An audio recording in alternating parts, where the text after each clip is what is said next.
तो student welcome back to my channel Samrat Academy. Student अगर आप एग्जाम देने गए हो हिंदी का पेपर और हिंदी के पेपर में अगर आप लोगों को कुछ नहीं आ रहा है तो हिंदी के पेपर को मेरे प्यार बच्चों आप कैसे पास करोगे और हिंदी के पेपर में मेरे प्यार बच्चों आप 100 में 75 नंबर कैसे लाओगे। मेरे प्यार बच्चों सबसे ज्यादा इंपॉर्टेंट क्वेश्चन यह है आखिरकार हिंदी में कैसे पास हो।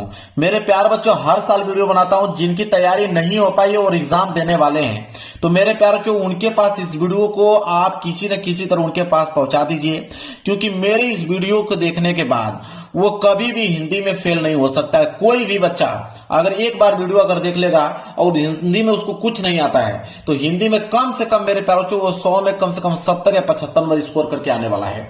हर साल वीडियो बनाता हूं, अगली साल भी वीडियो बनाया था। 2 मिलियन बच्चे ने प्यार दिया था। 2 मिलियन का मतलब 20 लाख बच्चे ने इस वीडियो को देख के गए थे कि हिंदी में कैसे पास हों। अब बहुत सारे बच्चों का कमेंट था कि नहीं सर जो आपने ट्रिक बताया था बिल्कुल सर उस ट्रिक की मदद से हम लोग बहुत अच्छा स्कोर करके आए हैं। तो मैं फिर इस बार आप लोगों को एक ऐसा ट्रिक बता रहा हूं हिंदी का कि मेरे प्यार बच्चों आप हिंदी में अगर फेल होते आ रहे हैं तो इस बार हिंदी में 100% आप पास हो जाओगे, इस बात का दावा करता हूं।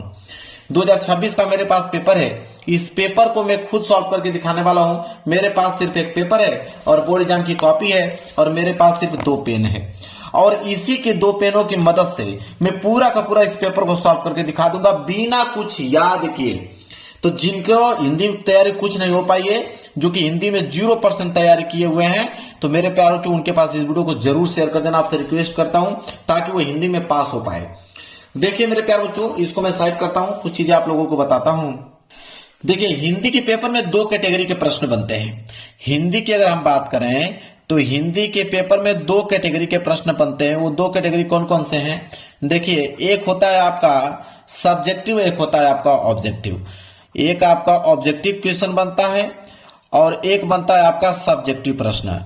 ठीक है, अब ध्यान देने वाली बात यह है कि मैं दोनों का ट्रिक बताने वाला हूं, सब्जेक्टिव और ऑब्जेक्टिव दोनों का। ऑब्जेक्टिव क्वेश्चन का एक ऐसा ट्रिक आपको बताऊंगा जो 100% काम करेगा, 100% काम करेगा और आप अच्छा खासा ऑब्जेक्टिव में मेरे प्यारों को स्कोर कर पाओगे।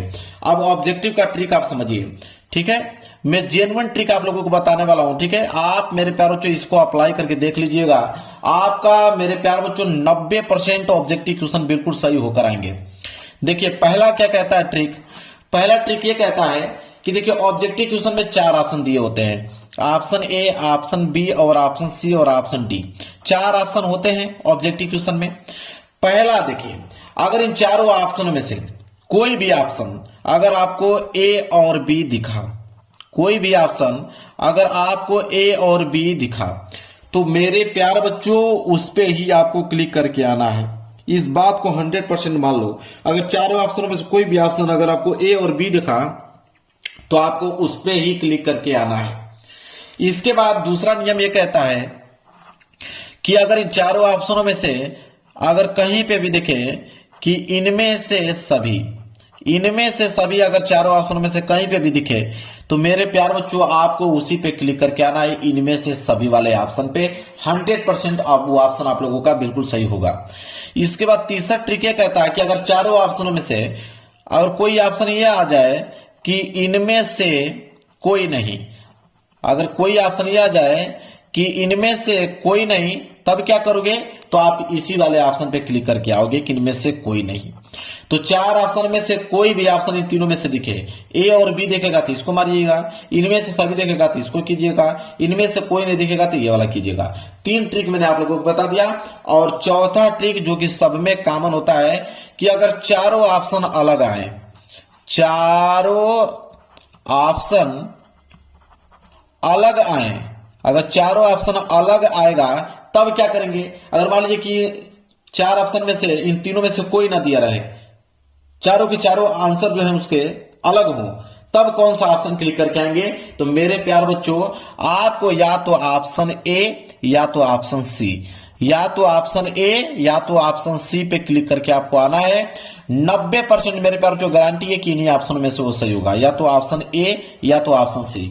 अगर ये तीनों दिया होगा तो इसको मार लीजिएगा, चारों ऑप्शन अलग होंगे, या तो ए पे क्लिक कीजिएगा या तो सी पे क्लिक कीजिएगा। 90% ऑब्जेक्टिव क्वेश्चन आपके यहां से क्या हो जाएंगे मेरे प्यारों से, बिल्कुल सही हो जाएंगे। अब हम बात करते हैं यहाँ पे सब्जेक्टिव प्रश्न को लेकर। देखिए सब्जेक्टिव प्रश्न आप लोगों का यहां से स्टार्ट हो रहा है, खंड ब वर्णात्मक प्रश्न। अब इसको मेरे प्यारों से कैसे लिखोगे कि एग्जामिनर एक नंबर न कर पाए, ऑब्जेक्टिव क्वेश्चन का मैंने ट्रिक बता दिया।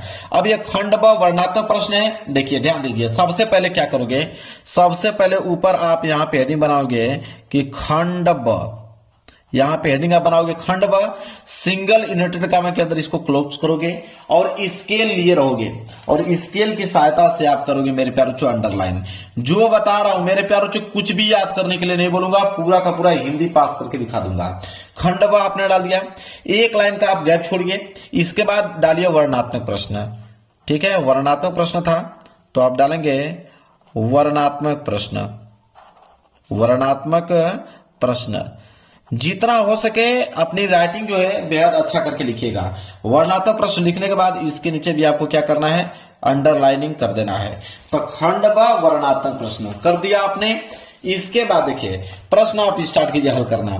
तो 21वां प्रश्न है, तो आप डालोगे प्रश्न उत्तर संख्या 21, एक लाइन का गैप छोड़ोगे, डालोगे प्रश्न उत्तर संख्या 21, प्रश्न उत्तर संख्या 21 यहां पे डालोगे। हेडिंग बिल्कुल क्लीन आपको डालना है ताकि एग्जामिनर पढ़े तो उसको स्पष्ट दिखे। तो प्रश्न उत्तर संख्या 21 आप कर रहे हो, तो उसको करने के बाद स्केल की सहायता से आप कर दीजिए नीचे अंडरलाइनिंग। ये भी हो गया। चलिए अब कह रहा है प्रश्न उत्तर संख्या 21 कि निम्नलिखित गद्यांश पर आधारित दिए गए प्रश्नों को उत्तर दीजिए। 6 नंबर का गद्यांश है, कह रहा है कि या तो क वाला कीजिए, और क वाला नहीं करना चाहते हो तो आपको पीछे यहाँ पे अथवा करके दिया हुआ है मेरे प्यार बच्चों ख वाला। तो या तो क वाला कीजिए या तो ख वाला कीजिए, दोनों में से कोई एक करना है। गद्यांश से अब गद्यांश आपको नहीं आ रहा है, बिल्कुल भी एक प्रश्न नहीं आ रहा, 0% आपको मेरे प्यारों चो आ रहा है गद्यांश। तो आप कैसे करोगे कि आपको पूरा का पूरा नंबर एग्जामिनर दे देगा। मान लीजिए कि आप अथवा वाला करने वाले हो, ये अथवा वाला करने वाले हो, तो प्रश्न उत्तर संख्या 21 आप अथवा करने वाले हो तो यहां पे लिख दोगे अथवा, ताकि एग्जामिनर को मालूम चल पाए कि हाँ आपने कौन किया है, अथवा वाला किया है। तो यहाँ पे लिखेंगे अथवा, स्केल की सहायता से यहाँ पे अंडरलाइनिंग कर दीजिएगा। अब देखिए प्रश्न उत्तर संख्या 21 का अथवा करने वाले हो। अब यहाँ पे ख दिया है तो आप यहाँ पे डालिएगा ख। ख डालने के बाद यहाँ पे सबसे पहले आपको संकेत डालना है। संकेत यहाँ पे आपको लिखना पड़ेगा संकेत। अब संकेत क्या होता है वो समझिए, संकेत लिखना बेहद जरूरी है। संकेत लिखने के बाद इसके नीचे अंडरलाइनिंग कर दीजिएगा। संकेत कैसे लिखा जाता है उसको समझिए। संकेत का मतलब यह होता है कि शुरू के कुछ लाइन आप लिख लीजिए, जैसे मैं ब्राह्मणी हूं, इसके बाद लास्ट लाइन तब। ठीक है, तो कैसे लिखोगे कि मैं, यहां पर लिखोगे कि मैं ब्राह्मणी हूं, मैं ब्राह्मणी हूं, इसके बाद डॉट डॉट डॉट डॉट करते जाओगे और लास्ट की लाइन क्या था, तब लिखोगे यहां पे तब, इसके बाद क्वेश्चन मार्क लगा दोगे। ये हो गया आप लोगों का संकेत। इतना तो काम कर लोगे ना, मैंने कुछ याद करने के लिए बोला, बिल्कुल नहीं बोला, इतना काम आप लोग कर लोगे। इसके बाद यहां पे 3 प्रश्न दिए गए हैं, पहला दूसरा तीसरा, तीनों प्रश्न हमें करना है। 2-2 नंबर के हिसाब से हमें 6 नंबर मिलेगा। अब कैसे करोगे देखिए, पहला प्रश्न है कि उपयुक्त पद्यांश के पाठ और लेखक का नाम लिखिए। अब यहां पे आप डालोगे पहला, बोला है कि पाठ का नाम और लेखक का नाम, तो पहली हेडिंग क्या रहेगी आपका, पाठ का नाम, यहां लिखोगे पाठ का नाम। इसके बाद दूसरी हेडिंग रहेगी नीचे लेखक का नाम, लेखक का नाम। क्लियर है। चलिए अब मेरे प्यारों से सवाल यह है कि ना तो पाठ का नाम मालूम है, ना तो आप लोगों को लेखक का नाम मालूम है। जो कुछ भी पढ़ाई नहीं किया तो उसको कैसे मालूम चलेगा कि वो किस चैप्टर से लिया गया, इसके लेखक कौन है, मालूम तो है नहीं। तो देखिए यहाँ पे, हालांकि यहाँ पे ममता लिखा हुआ है, तो जितने पढ़े रहेंगे बच्चे वो जान जाएंगे कि ममता चैप्टर से लिया गया है, और इसके जो लेखक हैं जयशंकर प्रसाद जी हैं। तो जिनको मालूम रहेगा तो उनको तो मालूम चल जाएगा कि ममता चैप्टर से लिया गया है और इसके लेखक कौन है, जयशंकर प्रसाद। आप समझिए, अगर आपको मालूम चलेगा कि पाठ का नाम तो ममता है, बात को समझिएगा ध्यान से, तब आपको समझ में आएगा ममता है, और लेखक का नाम जयशंकर प्रसाद है, तो आप लिख दोगे जयशंकर प्रसाद। अब बात यह आती है कि अगर आपको समझ में ना आए तब क्या करोगे आप समझिए, उसका नियम उसका समझिए। जिनको मालूम चल जाएगा कि पाठ का नाम तो ममता है, वो तो ममता लिख देगा। जिनको मालूम चलेगा कि उसके लेखक हैं जो जयशंकर प्रसाद जी हैं, वो जयशंकर प्रसाद जी लिख देंगे। और जिनको नहीं मालूम रहेगा वो क्या करेगा, अब समझिए बात। अगर मान लीजिए नहीं उनको मालूम है कि किस चैप्टर से लिया गया है, तो आपके यहाँ पे बहुत सारे चैप्टर दिए गए हैं। जैसे आपके ममता तो दिया है, एक मित्रता चैप्टर है, इसके बाद भारतीय संस्कृति चैप्टर है। तो अगर आपको नहीं मालूम है मित्रता लग रहा है, तो आप डायरेक्ट बिंदास आप मित्रता लिख दीजिए। अगर आपको लग रहा है कि मित्रता नहीं भारतीय संस्कृति है, तो बिल्कुल आप भारतीय संस्कृति लिख दीजिए, भारतीय संस्कृति लिख दीजिए। जो आपको समझ में आ रहा है कि नहीं ये नहीं हो सकता, ये होगा, ठीक है, आपको डाउट है, तो किसी भी चैप्टर का नाम अगर आपको मालूम है तो किसी भी चैप्टर का नाम बिल्कुल लिखिए, बिना संकोचे लिख दीजिए। और लेखक का नाम अगर जयशंकर प्रसाद नहीं मालूम है तो आचार्य रामचंद्र शुक्ल जी लिख दीजिए। इसके बाद अगर वो आचार्य रामचंद्र शुक्ल नहीं लिखना चाहते हैं तो डॉक्टर राजेंद्र प्रसाद, जयप्रकाश भारती जी लिख दीजिए, बिहारी जी लिख लीजिए। जो भी नाम मालूम है वो चीज आप लिख सकते हो, यहाँ पे कोई दिक्कत नहीं है। अगर आपको नहीं मालूम है छोड़ के नहीं आना है, छोड़ दोगे एक नंबर नहीं मिलेगा।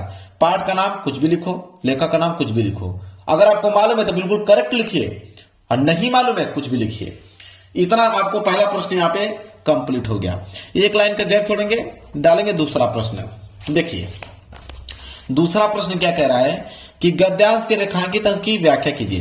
तो रेखांकित अंश की व्याख्या करना है, तो रेखांकित अंश की व्याख्या है तो दूसरे का हेडिंग आप डालोगे, यहां पे दूसरा ऐसा लिख लीजिएगा, लिखिएगा रेखांकित अंश की व्याख्या।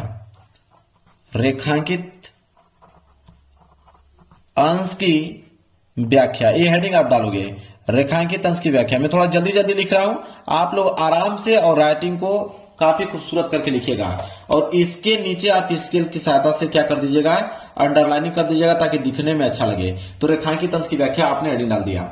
अब जहां तक अंडरलाइन किया गया होगा उसका आपको व्याख्या बताना है। तो मैं ब्राह्मणी हूं, मुझे तो अपने धर्म अतिथि देव की उपासना का पालन करना चाहिए, परंतु यहां नहीं, सब विधर्मी दया के पात्र नहीं, परंतु यह दया तो नहीं कर्तव्य करना है। तब इसका व्याख्या करना है, व्याख्या आपको आ नहीं रहा है तो आप पहली लाइन लिखोगे कि लेखक कहता है कि, लिखोगे लेखक कहता है कि, लेखक कहता है कि, क्या कहता है, अब कैसे आगे लिखोगे उसको समझिए। लिखोगे लेखक कहता है कि मैं ब्राह्मणी हूं, मुझे तो अपने धर्म अतिथि देव की उपासना का पालन करना चाहिए। यहां तक पूरी की पूरी लाइन यहां से स्टार्ट कीजिए, पूरी की पूरी लाइन यहां पे क्या करोगे आप छाप दोगे। जैसे लिखा है आप वैसे पूरा का पूरा लाइन यहां पे क्या कर दोगे मेरे प्यारे बच्चों, छाप दोगे। छापने के बाद अब आगे क्या करोगे, तो जो छापे रहोगे उसी को अपने तरीके से अपने भाषा में कुछ ना कुछ एक्स्ट्रा जोड़कर, अपनी भाषा में कुछ ना कुछ बनाकर आप यहाँ पे इतना लाइनिंग व्यक्त करोगे। व्यक्त करने के बाद कुछ भी अपने तरीके से बना लीजिएगा। व्यक्त करने के बाद फिर अगली लाइन यहां से उठाओगे, परंतु यहां नहीं, सब विधर्मी की दया पात्र नहीं, ठीक है, यहां तक, यहां से लेके यहां तक। फिर अगली लाइन जैसे लिखा हुआ है वैसे आप लोगों को छापना है। छापने के बाद फिर अगला चीज क्या करोगे, फिर कैसे लिखोगे, तो वो जो चीज लिखे रहोगे उसी को अपने तरीके से कुछ ना कुछ जोड़कर, कुछ ना कुछ अपने तरीके से बनाकर आप लोगों को अगली लाइन लिखना पड़ेगा। अगर फिर अगली लाइन लिखना पड़ेगा, फिर आपका बचा यहां, परंतु यह दया तो नहीं कर्तव्य करना है। तब फिर अगली लाइन जैसे दिया हुआ है सेम टू सेम वही लाइन यहाँ पे क्या करना है आप लोगों को उतारना है। उतारने के बाद अपने तरीके से, पेज भर गया, इधर आ जाइए, अपने तरीके से जो कुछ भी उस लाइन में लिखा गया है अपने तरीके से उसमें जोड़कर कुछ बनाकर यहां तक आप लोग यहाँ पे भर दीजिए, पूरी की पूरी लाइनिंग बता दीजिए, कुछ ना कुछ अपने से जोड़कर बना दीजिए। मैं गारंटी लेता हूं कि पूरा का पूरा नंबर आप लोगों को मिलेगा। तीसरा करने जा रहे हो, एक लाइन का गैप छोड़िए, यहां पे डालिए तीसरा। तीसरा डालने के बाद अब तीसरा करना है, तो तीसरा क्या दिया हुआ है देखिए कि छल नहीं तब नहीं स्त्री जाता हूं, तैमूर का वंशधर स्त्री से छल करेगा, जाता हूं वाक्य किसने कहा और क्यों कहा। तो आप आराम से लिख दीजिएगा कि किसने कहा, किसी का नाम लिख दीजिएगा कि उसने कहा, और यह इसलिए कहा, अब क्यों कहा। तो आप देखिए यहां पे आप लोगों को दिया है ना, कुछ लाइन यहां पे नीचे भी दिया है, तो यहां देखिए छल नहीं तब नहीं स्त्री जाता हूं, तैमूर का वंशधर स्त्री से छल करेगा। अब यहां बोला है वंशधर स्त्री से छल कौन करेगा, तो तैमूर का वंशधर, ठीक है, क्यों करेगा, तो लिख दीजिएगा कि भाग्य का खेल है इसलिए करेगा, ठीक है, बनाकर लिख दीजिएगा। इसको जब लिखोगे तो यहाँ पे 2 लाइनें आप लोगों का भी कंप्लीट हो जाएगा, 3 लाइन। अब ये आप लोगों का गद्यांश पूरा क्या हो गया, समाप्त हो गया। समझ में आ गया आप लोगों को। इसी तरह मेरे प्यार बच्चों, अगर आपको प्रश्न संख्या 21 समाप्त, अब अगला प्रश्न संख्या 22 है, उसको देखिए। प्रश्न उत्तर संख्या 21 समाप्त, गद्यांश करने का यही तरीका है। अब हम प्रश्न संख्या 22 पे आएंगे, पद्यांश पे। तो प्रश्न उत्तर संख्या 22 और 22वां जो प्रश्न है वो है आपका पद्यांश। प्रश्न उत्तर संख्या 22 कि निम्नलिखित पद्यांश पर आधारित दिए गए प्रश्नों को उत्तर दीजिए। इसमें भी आपका एक कवला दिया गया है, कवला नहीं कर पाओगे तो अथवा करके आपका खवला दिया गया, दोनों में से कोई एक ही करना है, ठीक है। तो वही चीज प्रश्न उत्तर संख्या 22 डालेंगे और प्रश्न उत्तर संख्या 22 डालने के बाद, ठीक है, अगर आप क वाला करने वाले हो तो आप यहां डालोगे क डालने के बाद क्या डालोगे, संकेत। अगर अथवा करने वाले हो तो यहां पे डालोगे अथवा, यहां पे डालोगे ख, इसके बाद डालोगे संकेत। तो आप क करने वाले हो तो क डालने के बाद यहां पे डालेंगे संकेत। संकेत लिखने का तरीका मैंने बता ही दिया आप लोगों को कि शुरू के कुछ लाइन उठा लो, जैसे सहेवार पर उठा लीजिए, फिर डॉट डॉट डॉट करते करते ज्वालासी। तो चलिए लिखेंगे कैसे, लिखेंगे कि सहे, क्या लिखेंगे कि सहेवार पर डॉट डॉट करते जाइए, और लास्ट लाइन क्या है कि ज्वालासी। तो अभी आप लिखोगे कि ज्वालासी।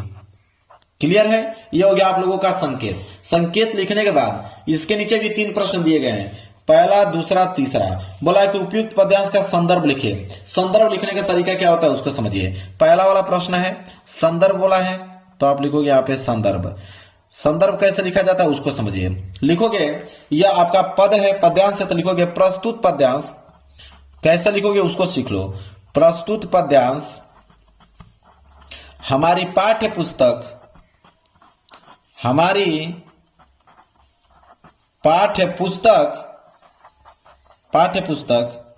हिंदी के, अब हिंदी लिखने जा रहे हो तो हिंदी को ब्लैक पेन से आप लिखो, ब्लैक पेन से आप लोगों को हिंदी को लिखना है और सिंगल यूनिट का मंत्र उसको क्लोज कर देना है। तो प्रस्तुत पद्यांश हमारी पाठ्य पुस्तक हिंदी के, ठीक है। पद है तो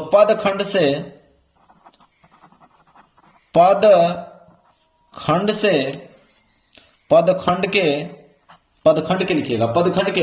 अब चैप्टर का नाम लिखना है कि पदखंड के इस चैप्टर से लिया गया, इस पाठ से लिया गया है। तो यहां पे कोई भी पाठ का अगर आपको नाम मालूम हो, पद्यांश का किसी भी पाठ का नाम अगर मालूम है तो यहां पे लिख दीजिएगा बिंदास, कोई दिक्कत नहीं है। तो फिर लिखिएगा इस पाठ से, आगे लिखिएगा पाठ से लिया गया है, पाठ का नाम यहां पे लिख दीजिएगा, पाठ से लिया गया है जिसके रचयिता, अगली लाइन क्या रहेगी, जिसके रचयिता। अब जिसके रचयिता कौन है, सूरदास जी हैं, कबीरदास जी हैं, ठीक है, महादेव वर्मा जी हैं, जो भी आपको समझ में आ रहा है उनका नाम यहाँ पे लिख दीजिएगा। जो भी आपके दिमाग में जिनका भी नाम चल रहा होगा यहाँ पे आप लिख दीजिएगा, जिसके रचयिता यह है। इस तरह आप लोगों को क्या लिखना है, संदर्भ, ठीक है। फिर एक लाइन का गैप छोड़ के दूसरे प्रश्न की तरफ बढ़ोगे। दूसरा प्रश्न क्या है, यहाँ पे रेखांकित अंश की व्याख्या। तो फिर वही चीज है, रेखांकित अंश की व्याख्या। यहाँ पे क्या बनाओगे, हेडिंग बनाओगे, रेखांकित अंश की व्याख्या। ये हो गया आप लोगों का हेडिंग।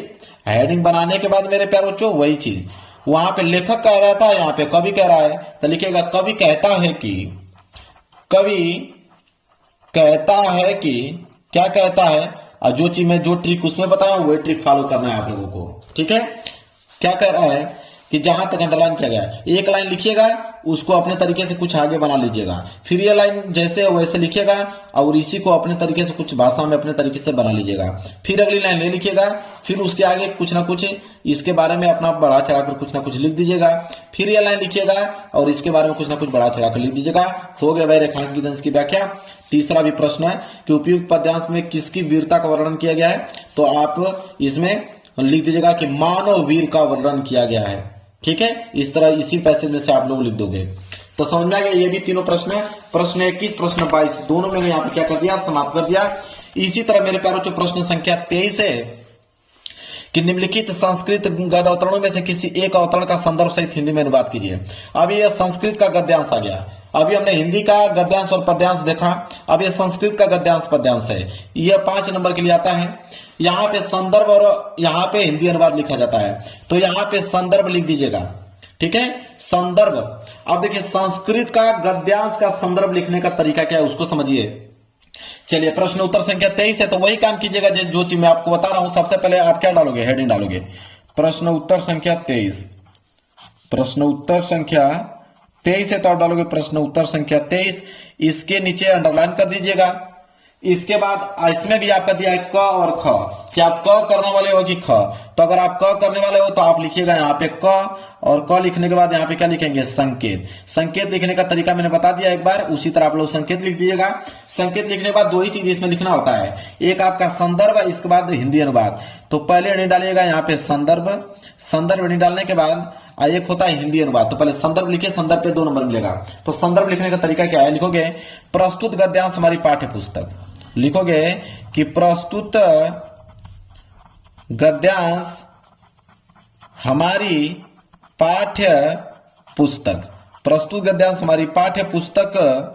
अब हिंदी, तो आप लिखोगे हिंदी को ब्लैक पेन से, मैंने बताया आप लोगों को क्या लिखोगे, हिंदी के, अब ये जो लिया गया है संस्कृत खंड से लिया गया, तो बस यही लिखोगे आप कि संस्कृत खंड, हिंदी के संस्कृत खंड में संकलित, खंड में संकलित। अब किसी भी चैप्टर का नाम लिख दीजिएगा, आपका मन करे तो वाराणसी लिख दीजिएगा, ठीक है, आपका मन करे तो वीर वीरेन पूजते लिख दीजिएगा, आपका मन करे तो भारतीय संस्कृति चैप्टर लिख दीजिएगा। तो जो आपको चैप्टर का नाम मालूम है यहाँ पे लिख दीजिएगा, ठीक है। इस पाठ से लिया गया है, इस पाठ से लिया गया। इतना काम कर दीजिएगा कि नहीं आप लोग, इतना काम करोगे जैसे तुरंत 2 नंबर मिलेगा। एक लाइन का गैप छोड़कर लिखोगे हिंदी अनुवाद, क्या लिखोगे, हिंदी अनुवाद, यहाँ पे डालोगे। अब इसका हिंदी अनुवाद तो आप कर नहीं पाओगे क्योंकि आपने तो पढ़ाई किया ही नहीं है। तो इसका जो दिख रहा है इतना, इसका हिंदी अनुवाद करना है, तो हिंदी अनुवाद कैसे करोगे, नहीं कर पाओगे। तो इसका हिंदी अनुवाद करने का मैं तरीका आपको बताता हूं। आपके यहाँ आगे शुरू में ही आपको पैसेज दिया था, शुरू में ही आपको मेरे प्यारे बच्चों यहाँ पैसेज दिया गया था। तो इसी पैसेज में से, बीच में से, जैसे यहां से उठा लीजिएगा और यहां से लेकर यहां तक पूरा पूरा जैसे दिया है, बस अंडरलाइन मत कीजिएगा, जैसे दिया है पूरा का पूरा हिंदी का वर्ड यहां तक उठा लीजिएगा। और पीछे भी कुछ दिया है, पीछे भी यहां तक दिया है, यहां तक पूरा का पूरा जैसे दिया है पूरा का पूरा लिख डालना। जैसे लिखोगे यहाँ पे हिंदी अनुवाद में पूरा का पूरा यहां तक ये पेज जो है यहां तक भर जाएगा और एग्जामिनर तुरंत चेक करेगा, 3 नंबर यहाँ पे देगा, 2 नंबर यहाँ पे देगा। आपका संस्कृत का गद्यांश बिल्कुल तैयार हो गया। इसी तरह संस्कृत का पद्यांश भी आता है, तो आप यही ट्रिक संस्कृत के पद्यांश में भी लगाओगे। देखिए बोला है ना प्रश्न उत्तर संख्या 24 कि निम्नलिखित संस्कृत पद्यांशों में से किसी एक का पद्यांश का संदर्भ सहित हिंदी में अनुवाद कीजिए। तो पद्यांश है, इसमें भी आपके क दिया है और एक अगर क नहीं करना चाहते तो अथवा करके ख। तो सबसे पहले आप प्रश्न उत्तर संख्या डाल लीजिएगा, क करने वाले हो तो क डाल लीजिएगा। इसके बाद संकेत लिख लीजिएगा, संकेत लिखने का तरीका मैंने बता दिया। इसके बाद संदर्भ लिखने का भी तरीका मैंने बता दिया है, ठीक है। संदर्भ इसका कैसे लिखोगे, यहाँ पे तो यहाँ प्रस्तुत गद्यांश था तो बस यहाँ पे प्रस्तुत पद्यांश लिखोगे कि प्रस्तुत पद्यांश हमारी पाठ्य पुस्तक हिंदी के संस्कृत खंड में संकलित। अब उसी चैप्टर, या तो वाराणसी, या तो भारतीय संस्कृति, या तो वीरेन बेन पूजते, कोई भी चैप्टर का नाम मालूम है यहाँ पे लिख दीजिएगा, इस पाठ से लिया गया है। हिंदी अनुवाद हेडिंग डालने के बाद बस मात्र 2 ही लाइन का तो अनुवाद करना है। तो हिंदी, यहाँ मैंने शुरू में ही आपको बताया कि यहाँ पे पद्यांश दिया गया है, मैं दिखा देता हूं। इसी पद्यांश में से, या तो ये पद्यांश जो दिया है इसी के बीच में से 2 लाइन का है, 2 लाइन कहीं बीच में से उठाकर लिख दीजिएगा, ये हो जाएगा आपके संस्कृत का पद्यांश। क्लियर मेरे प्यारे बच्चों, समझ में आ गया आप लोगों को, कोई डाउट नहीं होना चाहिए। इस तरह प्रश्न उत्तर संख्या आपका 24 भी समाप्त हो गया। इसके बाद गया प्रश्न उत्तर संख्या 25 कि स्वपठित खंड काव्य के आधार पर निम्नलिखित प्रश्नों में से किसी एक का उत्तर दीजिए। खंड काव्य, देखिए मेरे प्यारे बच्चों, खंड काव्य जिला वाइज जाता है। तो एक बात तो एकदम बिल्कुल याद कर लेना कि पहले आप ये याद कर लो कि आपके डिस्ट्रिक्ट में कौन सा खंड काव्य पूछा जाता है, तभी तो बनाकर लिखोगे। अगर आप कोई दूसरा लिख दोगे तो 1 नंबर नहीं मिलेगा, वो समझ जाएगा कि नहीं वो किसी दूसरे डिस्ट्रिक्ट का लिखा हुआ है, भले गलत लिखा है आपने, लेकिन ये तो आप पता कर लें कि आपकी डिस्ट्रिक्ट में कौन सा खंड काव्य पूछा जाता है। खंड काव्य बहुत सारे हैं, आप देख लेना, या तो कमेंट कर लेना, इस वीडियो में बता दूंगा कि आप किस डिस्ट्रिक्ट से बिलोंग करते हो तो आप कौन सा खंड काव्य पढ़ना है। मुक्ति दूत दिया है, ज्योति जवाहर, अग्र पूजा, मेवाड़ मुकुट, इतने सारे हैं मेरे प्यारे बच्चों, इतने सारे दिए गए हैं। यहाँ पे जय सुभाष, मातृभूमि, कर्ण, करमवीर, यहाँ पे तुमुल, इतने सारे हैं, लेकिन इसमें से कोई एक ही करना है जो आपके जिला में पूछा जाता है। इसके बाद प्रश्न उत्तर संख्या 26 कि निम्नलिखित लेखकों में से किसी एक का जीवन परिचय देते हुए उनके एक प्रमुख रचना का उल्लेख कीजिए। अब मेरे प्यारे जो लेखक का जीवन परिचय, या तो जयशंकर प्रसाद को उठाइए, या तो भगवत स्वामी उपाध्याय का, या तो आचार्य रामचंद्र शुक्ल का, किसी का भी मेरे प्यारे बच्चों यहाँ पे आप जीवन परिचय उठा लीजिए, कोई दिक्कत नहीं है। नहीं मालूम है तो आप कैसे लिखोगे उसको समझिए।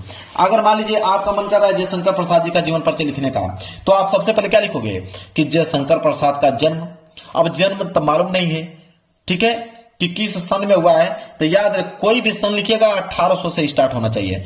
वैसे तो उनका जन्म 1889 में हुआ था, आपका मन करे तो 1884 लिख दीजिएगा, आपका मन करे तो 1885 लिख दीजिएगा। अगर नहीं मालूम है तो यही तो ट्रिक अपनाओगे, लेकिन याद रहे ट्रिक अपनाना भी तो 1800 से स्टार्ट होना चाहिए। कि जयशंकर प्रसाद का जन्म सन 1889 ईस्वी में हुआ था। इनके पिता का नाम नहीं मालूम है तो कोई भी नाम लिख देना। आपके ही गांव में किसी लोगों का नाम है या तो अपने ही पिता का नाम लिख देना, या किसी भी पिता का नाम। अगर नहीं मालूम है तब यही ट्रिक लगाना कि इनके पिता का नाम यह है, इनकी माता का नाम यह है, उनका बचपन इस तरह था, आर्थिक स्थिति कमजोर होने के कारण उन्होंने घर पे ही अध्ययन किया, हिंदी, संस्कृत, उर्दू, फारसी भाषा का अच्छे से अध्ययन किया। वो बहुत संघर्षशील व्यक्ति थे। अल्पावस्था में ही मतलब उनके क्षय रोग के कारण या किसी रोग के कारण उनकी मृत्यु किस सन में हुआ। तो जब मृत्यु की बात आए तो 1900 में लिखना है। वैसे भी उनकी मृत्यु 1937 में हुआ था जयशंकर प्रसाद का, तो आप 1935, 1968 कुछ भी लिख दीजिएगा, लेकिन स्टार्ट 1900 से होना चाहिए। रचना की अगर हम बात करें, रचना पे 2 नंबर मिलता है। तो जयशंकर प्रसाद की रचना तो बहुत सारी, कमानी, लहर, झरना है, लेकिन आपका मन जो जिनकी भी रचना अगर आपको मालूम है, बिंदास आप उनकी रचना लिख दीजिएगा। किसी भी रचना अगर आपको मालूम है, दुनिया का कोई भी रचना अगर आप याद किए हो तो उनको लिख दीजिएगा, कोई दिक्कत नहीं है। इसी तरह यही नियम कवि के जीवन परिचय में भी लागू होता है। सेम ट्रिक जो मैंने बताया लेखक के जीवन परिचय लिखने के लिए, सेम ट्रिक वही कवि के जीवन परिचय में भी लागू होगा। जो ट्रिक मैंने बताया, रचना अपना किसी भी तरीके से लिख दीजिएगा। कोई भी रचना अगर आपको मालूम है लिखिएगा बिंदास, कोई दिक्कत नहीं है। अब आइए, अब दिया है कि अपनी पाठ्य पुस्तक में से कंठस्थ कोई एक श्लोक लिखे जो इस प्रश्न पत्र में ना आया हो। 2 नंबर मिलेगा। श्लोक लिखना है मेरे प्यारे, जो 2 ही लाइन को तो श्लोक होता है, ठीक है, 2 लाइन का आप लोगों का श्लोक लिखना है। तो श्लोक कैसे लिखोगे, देखिए आप चाहोगे तो ये जो इसी में से श्लोक बना लोगे। 1 लाइन यह लिख लो और उसी के जस्ट नीचे ये लाइन लिख दो। 2 लाइन यहाँ पे लिखोगे। एग्जामिनर को थोड़ी मालूम चलेगा कि आपने ये उठाकर लिख दिया है, उनको मालूम चलेगा कि हाँ 2 लाइन का पोएम आपने लिख दिया है। अगर इस तरह नहीं लिखना चाहते हो तो एक ट्रिक और बताता हूं मेरे प्यारे बच्चों। ये जो संस्कृत का जो गद्यांश दिया है, संस्कृत का गद्यांश में से आप लिख सकते हो श्लोक। कैसे, देखिए बीच में से 1 लाइन उठा लीजिए और जस्ट उसके नीचे मेरे प्यारे बच्चों ये वाली लाइन लिख दीजिएगा। आप एग्जामिनर को समझ में आएगा ही नहीं कि आपने क्या लिखा है। इसके नीचे जस्ट ये वाली लाइन लिखोगे, 2 लाइन का श्लोक बन के हो गया मेरे प्यारे बच्चों, बिल्कुल क्लियर, बिल्कुल तैयार। अभी तक मैं कुछ भी याद करने के लिए नहीं बोला हूं आप लोगों को, ऐसे ही सारा ट्रिक मैंने आप लोगों को बता दिया। अगला है आप लोगों का कि निम्नलिखित विषयों में से किसी एक विषय पर निबंध लिखिए। निबंध लिखने के लिए आ गया निबंध, या तो यहाँ पे 5 ऑप्शन दिया, किसी विषय पर निबंध लिखियो, कोई फर्क नहीं पड़ता है। निबंध में 2 चीजें याद रखना। पहली हेडिंग प्रस्तावना। पहली हेडिंग क्या होनी चाहिए, प्रस्तावना, और बिल्कुल करेक्ट। बिल्कुल करेक्ट का मतलब कि प्रस्तावना हेडिंग बनाकर आप जैसे जीवन में विज्ञान का क्या महत्व है तो उसके बारे में लिख दीजिए। और लास्ट हेडिंग उपसंहार, लास्ट हेडिंग आप उपसंहार आप बनाकर लिख दीजिए। बाकी आप बीच में कम से कम 4 या 5 हेडिंग होनी चाहिए। आप कोई भी हेडिंग बनाते जाइए, लिखते जाइए, कोई भी हेडिंग बनाते जाइए, लिखते जाइए, कोई दिक्कत नहीं। एग्जामिनर 2 हेडिंग चेक करेगा, एक प्रस्तावना, एक उपसंहार, बाकी यार नंबर दे देगा उसी पे। इसके बाद आएगा पत्र लेखन। बोला है कि वाद विवाद प्रतियोगिता में पहली बार भाग लेने पर पुरस्कार पाने का अनुभव बताते हुए अपने मित्र का एक पत्र लिखिए। या तो ये नहीं करना चाहते हैं तो वाद विवाद प्रतियोगिता में प्रथम स्थान प्राप्त करने अपने चचेरे भाई को बधाई देते हुए एक पत्र लिखिए। अगर आपको पत्र लिखना है सबसे पहले आप ऊपर लिखिए यहाँ पे एड्रेस। बिल्कुल सिंपल है, पत्र तो बिल्कुल सिंपल है। सबसे पहले आप एड्रेस लिखिए, एड्रेस में आप उनका नाम लिखिए, इनके बाद ग्राम का नाम लिखिए, पोस्ट का नाम लिखिए, ठीक है, जिला का नाम लिखिए, बिल्कुल कायदे से उनका एड्रेस लिखिए। फिर लिखिए यहाँ पे कि ये प्रिय मित्र, यहाँ पे लिखेंगे प्रिय मित्र। अब यहाँ पे तो कहानी लिखना है कि मैं ऐसा करता हूं, मैंने जब सुना कि तुमने वाद विवाद प्रतियोगिता में भाग लिया है तो मुझे जानकर बहुत खुशी हुआ। मुझे यह मालूम चला कि तुमने वाद विवाद प्रतियोगिता में पहला स्थान प्राप्त किया है। मुझे बचपन से ही यह मालूम था कि तुम कुछ ना कुछ अपने जीवन में जरूर करोगे, क्योंकि तुम्हारी रुचि पढ़ाई लिखाई में थी। जाहिर सी बात है, जो पढ़ने लिखने में तेज रहेगा तभी तो वाद विवाद प्रतियोगिता में प्रथम स्थान पाएगा। तो उसकी जितनी तारीफ की जाती है पढ़ाई के रिलेटेड सब करते जाइए। आशा करता हूं कि तुम भविष्य में इसी तरह आगे बढ़ते रहो।